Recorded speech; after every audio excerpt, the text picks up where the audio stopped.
So again, if you're out paddling and you see a strainer, you see a tree falling over the river, go to riverrangers.org. There's a link that says report a hazard. Hit the link, go down, type your name in, email address. We ask you to take 3 photos, a close-up, a medium, and a far photo. Give us an approximate location, we'll go scout it. We'll try to do our best to take that hazard out. You can also go to our homepage and you'll see our series of events for 2018. That's where we post everything for our upcoming trips, our projects, and all that type of thing. So that's where you can sign up, register. Hopefully we'll see you next time on the water.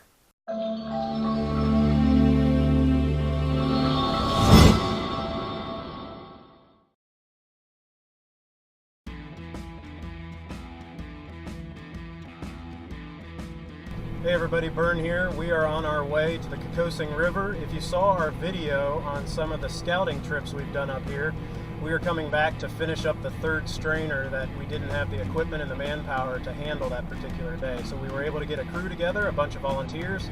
So I hope you enjoyed today's video as we take out some strainers and who knows what we might come across.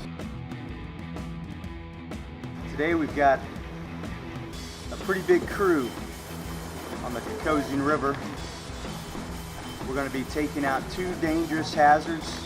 We've been getting a lot of emails to our website of people wanting help with 2 strainers on the Kokosing River. We're putting them today at the Millwood Bridge, and we're going to take out right before Zuck Road.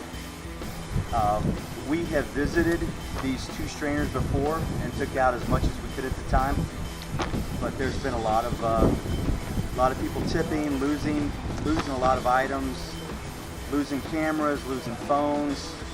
We want to make sure nobody loses their life. That's why we're here today. So we brought extra equipment and volunteers for manpower, and we're going to knock these things out today.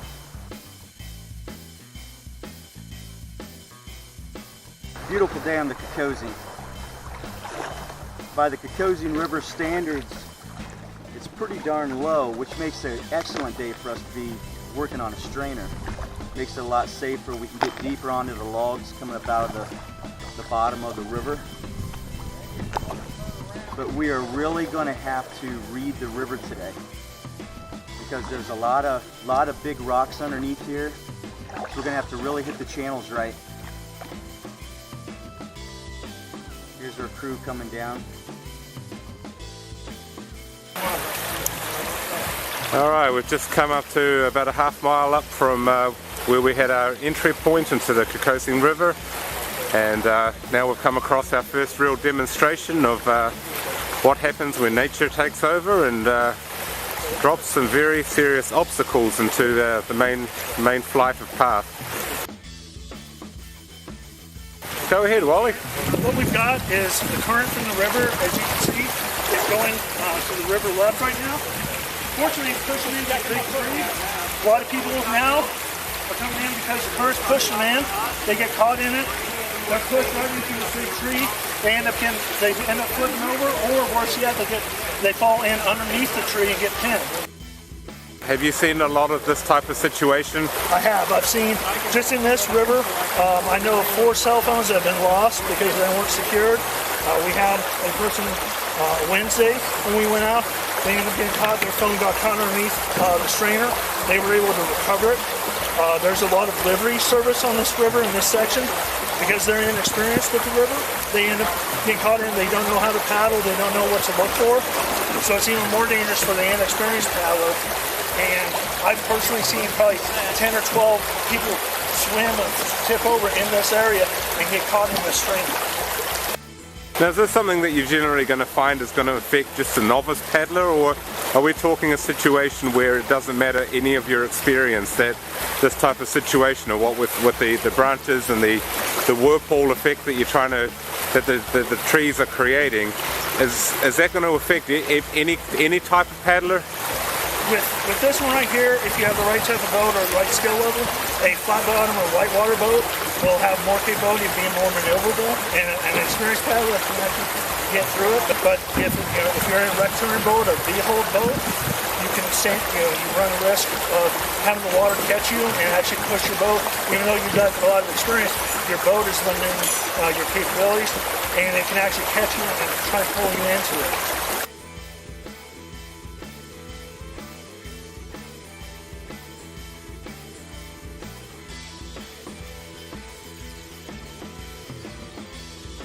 What type of action could a paddler take in order to get himself out of a situation like this? Well, what you see is paddlers looking, they can see a potential danger over here to the river left.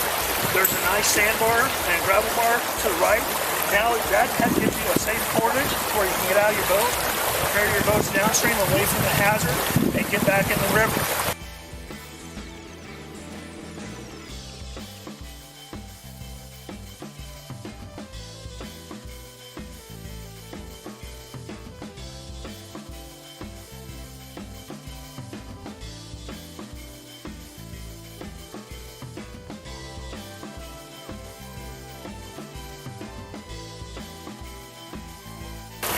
As you've seen in the pictures, this was all clogged up.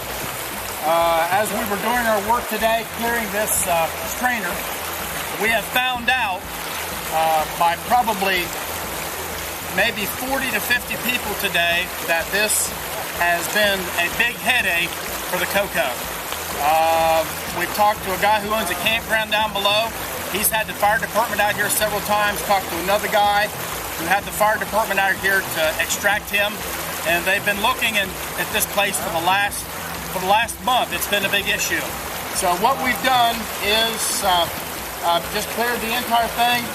We've made it so that we're able to get through easily. An amateur paddler now can get through here. Watch, we followed safety protocol on what we're doing so everybody knows what's happening, when it's happening, and how it's happening. No one got hurt. No equipment was lost. And we just had a really, really good time. So back to the river levels. We are about 72 CFS, that's 72 cubic feet per second. You want to run the Coco at 100 CFS or higher. So if that pertains to feet, that would be about probably 2.6 feet deep. And you want to try to hit this river at about 3 feet or above. So I'm entering a section here. It's going to get really low. There's a lot of large boulders, so we've got to hit this perfect, or we're going to get stuck.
Completed the Coco, cleaned up 2 strainers, spent almost 10.5 hours. Fantastic team that basically came together today for the Coco to do it. over 100 hours of volunteers. So the team we had put together just worked tremendously. Dozens and dozens of people went by us as we were working on the 2 strainers and thanked us profusely for what we were doing. We heard story after story after story of people who had gotten caught up in the strainers, who had the fire department was called. One woman, the last one we were working on, reported to us from paddlers that they nearly had a drowning. Lady got caught in it. So that is now clean and clear, and it's flowing good. Water's flowing good. So what we believe, what we've done today, and all the entire team was immensely excited, enthused, motivated, enjoyed what they were doing, felt that they had contributed and done something well, good, meaningful, purposeful, and long-lasting. We actually believe, bottom of my heart, that what we did today absolutely, possibly, maybe saved a life because of the work that we did.